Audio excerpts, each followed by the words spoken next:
નમો હરિયંતામ નમો શિવામ નમો હરિયાણમ નમો વિદ્યાયામ નમો યોગી સૌત્રિકાવતી શ્રાવણમ ઓમકારમેન્દુ નિત્યમ જાયંતી યોગિનમ કામની મોક્ષણમ શ્રી ઓમકારાય નમો મંગળમ ભગવાન જૈનધર્મોસ મંગળ નમઃ સ્મય સ્વાનમ ઉચ્ચાચકાસ્તેચિ સ્વભાવાય ભાવાય સ્વભાવની માતા વંદિતો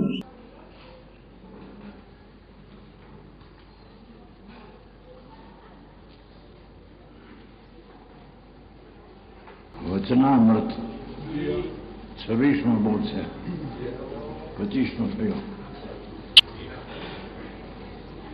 આ પહેલું જેમ કહ્યું ને કે નમો લોહી સૌ ત્રિકાળવર્તી હરિહંતાનું, પાઠ તો અત્યારે એટલો છે કે નમો હરિહંતાનું,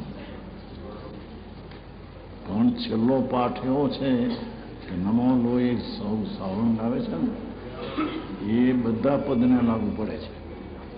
અને એ ઉપરાંત એક ધવલમાં એ વાત છે કે નમો લોહી સૌ ત્રિકાળવર્તી હરિહંતાનું, એવો પાઠ છે.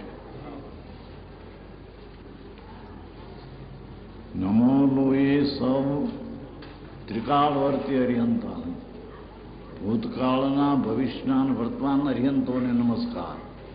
એમ નમો લોહી સૌ ત્રિકાળવર્તી સિદ્ધાંત જે સિદ્ધ થયા, થાય છે ને થશે એને પણ નમસ્કાર અત્યારેથી કરું છું. એમ નમો લોહી સૌ આયર્યાણ, નમો લોહી સૌ ત્રિકાળવર્તી આયર્યાણ.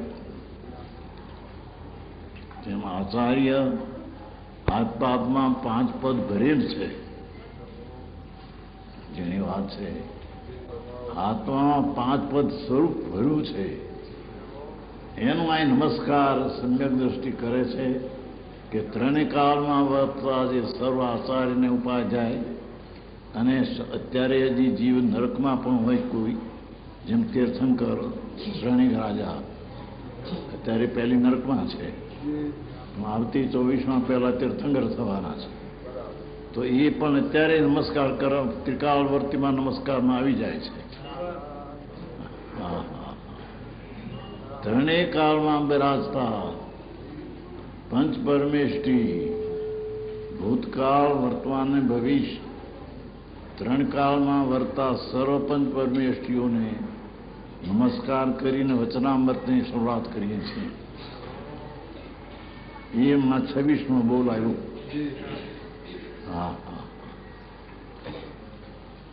અંદરમાં આત્મદેવ બિરાજે છે.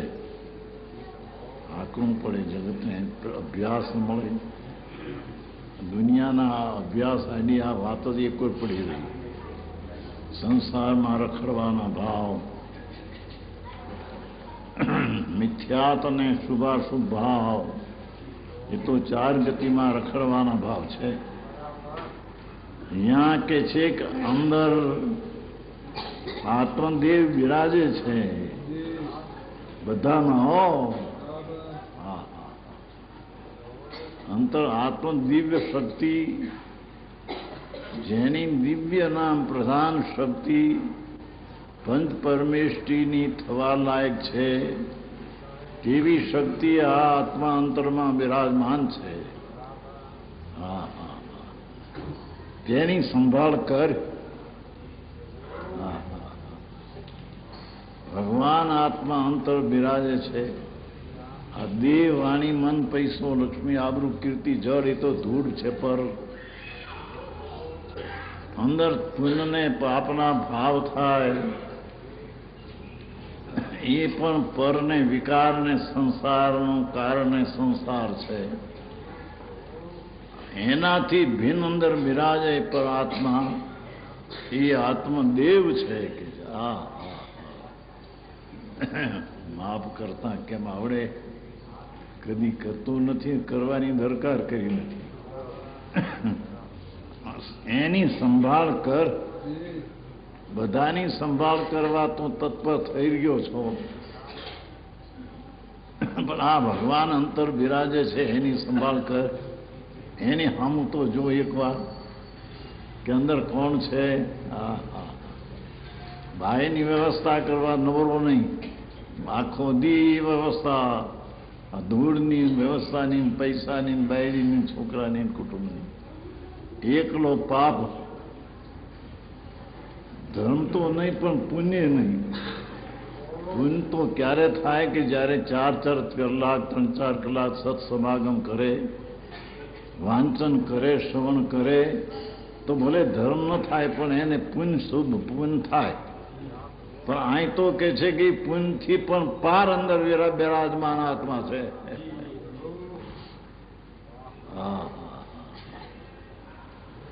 તેની સંભાળ કર,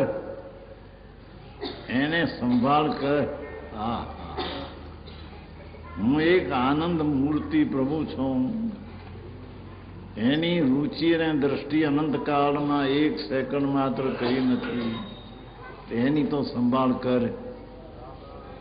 અંતરમાં જા, અંદર ઊંડાણમાં ભગવાન, પાતાળમાં પરમાત્મા બિરાજે છે. વર્તમાન પર્યાય શુભાશુભ ભાવ, એની પાછળ અંતરાત્મા ભગવાન બિરાજે છે. ત્યાં જા, છે અંતરમાં જા. આવું ક્યાં નવા શકી છે.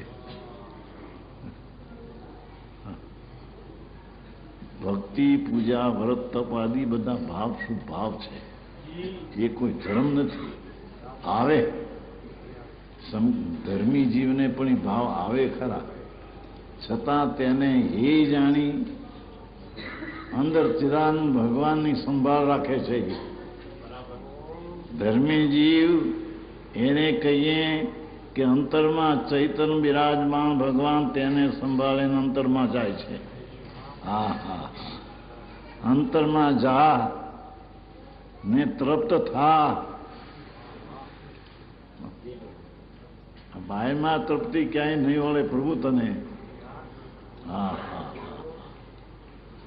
અંદર આત્મા શુભ ને અશુભ વિકલ્પના રાગની પાછળ ચૈતન દેવ દિવ્ય શક્તિનો ભગવાન બિરાજે છે. જેને પરમાત્મા સ્વરૂપ પણ કહે છે, એ પરમાત્મા અંદર બિરાજે છે. સ્વભાવ શક્તિ પરમાત્મા પોતે સિંહ સમાન પરમાત્મા અંદર બળ ભર્યું છે. એની સંભાળ કર પ્રભુ અને તૃપ્ત થા. ત્યાં તને શાંતિ મળશે, ત્યાં તૃપ્તિ થશે. અહીં બહારમાં તને આ 5-25 લાખ કરોડ, 2 કરોડ, 5 કરોડ મળે તો તૃપ્તિ નહીં થાય. ભિખારા વેળા તારા નહીં જાય. માગણ થઈ ગયો, માગણ. આ લાવ, આ લાવ, આ લાવ, આ લાવ, આ લાવ. કહ્યું હતું ને એક ફેરી ભાવનગર દરબાર આવ્યા હતા. કરોડની ઉપજ છે ને, 1 વર્ષની પેદાશ છે. રાજ અમારા જોડે જ છે, મોદગઢની જોડે. વ્યાખ્યાનમાં આવ્યા હતા, કહ્યું કીધું દરબાર મહિને જે 1 લાખ ને 2 લાખ માગે એ નાનું માગણ છે. કરોડ માગે એ મોટો માગણ ભિખારી છે. અહીં તો કઈ લેવું દેવું ન મળે એની પાસે કે ભાઈ રાજી થાય તો પૈસા ખરડો કરે ને પૈસા આપે. અહીં તો કઈ છે નહીં. દરબાર પોતે હવામાં આવ્યા હતા. સાચી વાત મહારાજ. મેં બાપા આ કઈ ધૂળ છે તારી. આ કરોડની પેદાશ 1 વર્ષની રાજની એ ધૂળ છે. અંદરમાં ભગવાન બિરાજે છે. એને ન જોતા માગણ, બહારમાં માગણ. માગણ સમજે છે? ભિખારીને માગણ કે છે ને, માગે માગું. ભિખારી આ લાવ, આ લાવ, આ લાવ, આ લાવ, આ લાવ. અહીં કે છે કે ભાઈ એ માગણ પણ હું છોડી દે ઘડી અને તૃપ્ત થા. અંદરમાં તૃપ્તિ થાય એવી ચીજ પડી છે પ્રભુ. ઉપરના શરીરને તું ન જો. સ્ત્રીના, પુરુષના, નપુંસકના, ત્રિયંચના, ઢોરના, સિંહ, નાગના એ શરીરને ન જો. એનો આત્મા અંદર જો તો એ બિરાજમાન ચૈતન દેવ છે. નદા ને તૃપ્ત થા. ન્યા તૃપ્તિ તને થશે.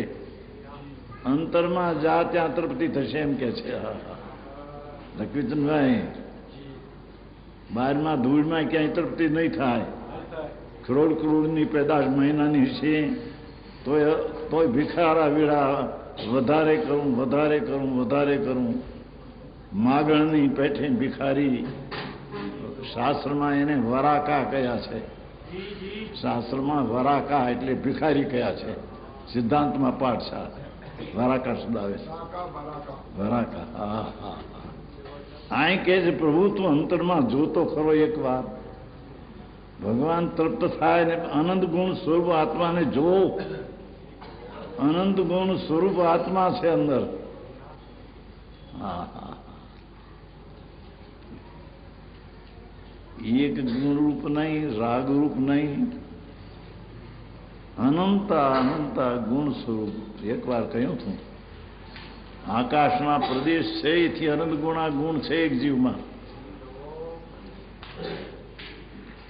બેસવું કઠણ પડે, જગતને સાંભળ્યું નથી. જીવની સંખ્યા અનંત છે, એના કરતા આ પરમાણુની સંખ્યા અનંત ગુણી છે. આ એક ચીજ નથી. આ તો અનંત પરમાણુનું દોડ છે. કટકા કરતા કરતા છેલ્લો પરમાણુ રહે તેને જિનેશ્વર દેવ પરમાણુ કહે છે. એ અનંત પરમાણુમાં પિંડ છે. તો આત્માની સંખ્યા કરતા પરમાણુની સંખ્યા અનંત ગુણી છે. હા હા હા. એથી અનંત ગુણી ત્રણકાળના સમય છે. એક સેકન્ડમાં અસંખ્ય સમય જાય એવા ત્રણકાળના સમય પરમાણુની સંખ્યા કરતા અનંત ગુણા છે. એથી અનંત ગુણ આકાશના પ્રદેશ છે. આ 14 બ્રહ્માંડ છે, જેટલામાં જીવને જળ છ દ્રવ્ય રહે છે તેને લોક કહે છે. પણ લોક બહાર ખાલી ભાગ, ખાલી ખાલી ખાલી, ક્યાંય જેનો અંત નથી એવું દશે દિશામાં આકાશ. અનંત અનંત અનંત અનંત અનંત અનંત આકાશ. એમાં જેટલો એક પરમાણુને મૂકે એ ભાગને પ્રદેશ કહે. એના જે પ્રદેશ છે આકાશના, એનાથી અનંત ગુણા એક જીવમાં ગુણ છે. હા હા હા. છે અનંત ગુણ સ્વરૂપ આત્માને જો. હા હા. નવરાશ ક્યાં પણ, ફુરસદ ક્યાં. હા. વીંટાઈ ગયેલો છે પુણ્ય પાપમાં, વીંટાઈ ગયેલો છે. અંદરથી ભગવાન ભીન અંદર છે. એને એકવાર સંભાળ કર, તેની સંભાળ કર. વિતરાગી આનંદથી ભરેલા સ્વભાવમાં ક્રીડા કર. હા હા હા. શું કહ્યું? અહીં અંદર વિતરાગી આનંદ પડ્યો છે. અનાદિ આનંદ વિતરાગી આનંદની મૂર્તિ જ પ્રભુ છે. એની વર્તમાન દશામાં બધા ગોટા છે. પુણ્ય પાપને, સંસારને, નરકને, નિગોદને વસ્તુ છે એ તો અંદર પરમ વિતરાગી આનંદથી ભરેલો સ્વભાવ છે. હા, એમાં ક્રીડા કર, એમાં રમત કર, એ મોજ માણ એમાં જઈને. બીજા ક્યાંય મોજ છે? જોવા બેન બોલેલા છે અનુભવથી, અતિન્દ્રિય આનંદના અનુભવમાંથી. દીકરીઓ બાળ બ્રહ્મચારી 64 છે, મોટી લાખોપતિની દીકરીઓ છે, ગ્રેજ્યુએટ થયેલી છે કેટલી. એમાં બેન બોલેલા, એમાં લખેલું, એમાં આ બહાર આવી ગયું. હા હા. પણ બોલ્યા છે અંતરના અનુભવના નાદથી. નાદ અંદર આવ્યો છે, એ સાંભળ્યો દીકરી, એને લખી દીધો.